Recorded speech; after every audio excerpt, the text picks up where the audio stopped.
বিএনপির আরেকটি অভিজ্ঞতা আছে কিভাবে দেশকে দুর্নীতির করাল গ্রাস থেকে বের করে নিয়ে আসতে হয়। যতগুলি রাজনৈতিক দল আছে তাদের মধ্যে একমাত্র বিএনপির অভিজ্ঞতা আছে দেশ পরিচালনা করার। সেই কাঙ্ক্ষিত বাংলাদেশের স্লোগান হবে একটাই, জানেন কি সেই স্লোগান?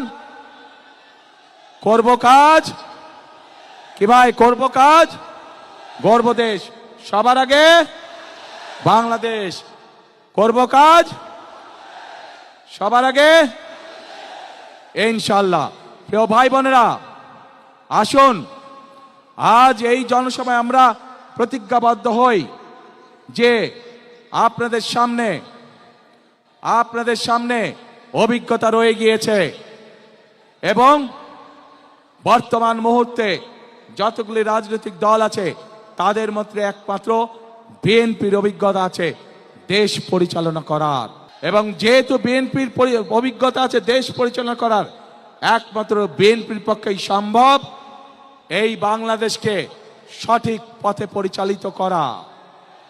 প্রিয় ভাই বোনেরা, দেশকে যদি সঠিক পথে পরিচালিত করতে হয় দুটো বিষয় আমাদেরকে অত্যন্ত সতর্কভাবে সজাগ দৃষ্টি রাখতে হবে। এক, দেশের আইন শৃঙ্খলা রক্ষা করা, যে কোনো পরিস্থিতিতে দেশের আইন শৃঙ্খলা রক্ষা করা, যেন মানুষ শান্তিতে রাজপথে চলতে পারে, যেন মানুষ শান্তিতে তার ব্যবসা বাণিজ্য করতে পারে, যেন মানুষ শান্তিতে রাতে ঘুম যেতে পারে তার নিজের ঘরে। এই অভিজ্ঞতা বিএনপির আছে। বিএনপি জানে কিভাবে দেশে নিরাপদ পরিস্থিতি তৈরি করতে হয়।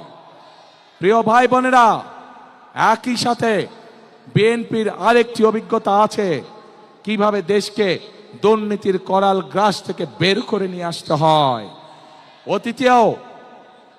অতীতেও আমরা দেখেছি যে স্বৈরাচার পালিয়ে গেছে, তারা যখন অতীতে ক্ষমতায় ছিল, তারা যখন দেশকে দুর্নীতিতে সয়লাভ করে দিয়েছিল, পরবর্তীতে যখন দেশনেত্রী খালেদা জিয়া দেশ পরিচালনার দায়িত্ব গ্রহণ করেন, আমরা দেখেছি কিভাবে ধীরে ধীরে বাংলাদেশকে বিএনপি সরকার দুর্নীতির রাহু করাল গ্রাস থেকে বের করে নিয়ে এসেছিল।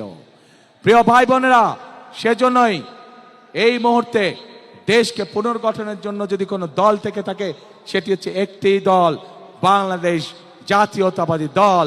সেই দল হচ্ছে, সেই প্রতীক হচ্ছে একটি প্রতীক। কি সেই প্রতীক? ধানের শীষ। কাজে আসুন এই ধানের শীষের, এই বিএনপির প্রতিষ্ঠাতা শহীদ রাষ্ট্রপতি জিয়াউর রহমান মুক্তিযুদ্ধের ডাক দিয়েছিলেন। এই রাষ্ট্রপতি জিয়াউর রহমান, শহীদ রাষ্ট্রপতি জিয়াউর রহমান এই দেশে বহুদলীয় গণতন্ত্রের চালু করেছিলেন। এই বিএনপির নেত্রী দেশনেত্রী খালেদা জিয়া এই দেশে সংসদীয় গণতন্ত্র চালু করেছিলেন। কাজেই সব কাজ থেকে প্রমাণিত হয় বিএনপি কাজ করে শুধুমাত্র জনগণের জন্য, বিএনপি কাজ করে শুধুমাত্র দেশকে পুনর্গঠনের জন্য। কাজে আসুন আগামী 12 তারিখে আমরা ধানের শীষকে জয়যুক্ত করে দেশ পুনর্গঠনের কাজে আবার হাত দেই। আপনারা ক্যান্ডিডেটরা দাঁড়ান তো, শুধু